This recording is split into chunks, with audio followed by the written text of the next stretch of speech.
Good morning YouTube. Je fais cette petite vidéo pour vous parler de j'ai pas d'argent, mais je veux faire des cadeaux qui déglinguent quand même sans se ruiner. Comme j'avais dit dans une précédente vidéo, quand c'est HS, c'est jamais la fin les copains. J'ai donc acheté du matériel HS. Ce matériel, quel est-il? Je vais d'abord commencer par cette carte graphique qui est une Zotac GTX 1060 6Go. Je l'ai récupéré avec le ventilateur qui est ici que vous voyez qui tourne très bien. Je l'ai récupéré qui a été arraché de la carte graphique. Donc le ventilateur arraché, ça devait être suite à l'énervement de l'ancien propriétaire qui avait voulu flasher son BIOS, hein, c'est-à-dire ce qui va dire à Windows quelle est sa fréquence, etc. Qui va lui donner toutes les informations de la carte. Le problème c'est que la personne qui a flashé cette carte, elle était flashée avec un mauvais BIOS, ce qui fait que quand vous vouliez la remettre, plus d'affichage. Donc en gros, j'ai réussi à reflasher le BIOS, elle fonctionne. Donc cette carte graphique, en occasion, elle va être aux alentours de 150 €. Donc j'ai eu ça en Espagne pour 55 €. Bref, il y a quelques mois en arrière, je me baladais dans un magasin de type cache converter, cache express, voyez-vous, j'étais avec ma petite sœur, voilà, on y regardait. Et là, nous passons devant une Xbox One S. Et ma petite sœur s'exprime en ces termes en la voyant. Elle est trop belle. Ah, Xbox One S, d'ailleurs on a fait le coup parce qu'on a même la boîte d'origine. Donc cette Xbox One S avait un problème d'affichage, voilà, écran noir. Comme pour la Xbox One X que je vous ai montré dans Gamer Dealer, la manière de réparer la console était exactement la même pour celle-ci. Ça m'a fait rigoler parce que quand j'ai reçu cette console, il y avait une expertise d'assurance dedans. Et c'était marqué en noir sur blanc, irréparable. Voilà, lol les gars. La manière de réparer la console était exactement la même pour celle-ci. Je vous ai pas dit son prix. Je l'ai eu à 49 €. Ma petite sœur n'est pas quelqu'un qui, comme moi, va adorer forcément les customs. Je veux personnaliser cette console pour ma petite sœur. Alors attention, comme ma petite sœur n'aime pas trop les trucs de grosses transformations, du coup je me demandais comment on pouvait lui customiser cette console mais de manière light. Comment je peux apporter ma touche quoi sur cette console sans que ça soit vraiment dénaturé, vous voyez, sans que j'ai à percer la coque, j'incruste un écran, j'en sais rien, je mets une grille en métal qu'il n'y avait pas avant, enfin ce genre de truc. Donc je vais rajouter une petite bande LED. Vous me connaissez, je voulais faire musique et du coup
sympa quand même, juste quelques petites lettres comme ça. Ensuite, qu'est-ce que j'ai fait? J'ai acheté 3 manettes, bien évidemment, oui, HS. Voici la première.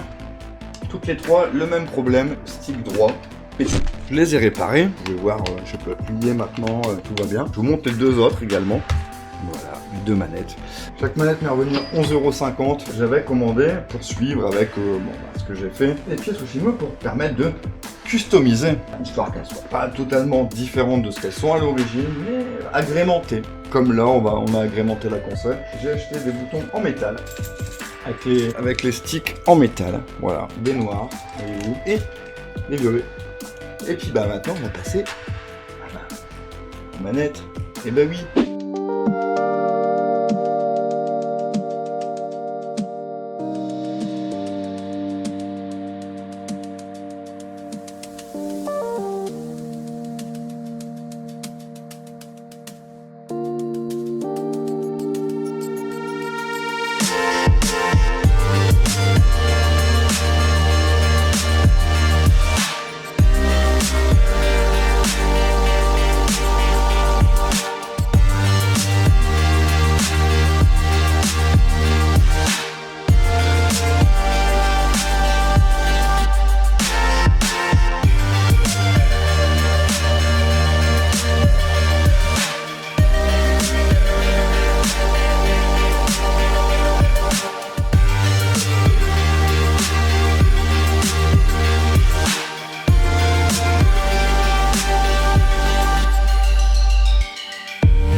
Merci d'avoir regardé cette petite vidéo. Portez-vous bien, messieurs, dames, restez connectés parce qu'il va y avoir des choses très intéressantes. Très intéressantes à regarder. Des trucs que même chez les Américains, je l'ai pas vu.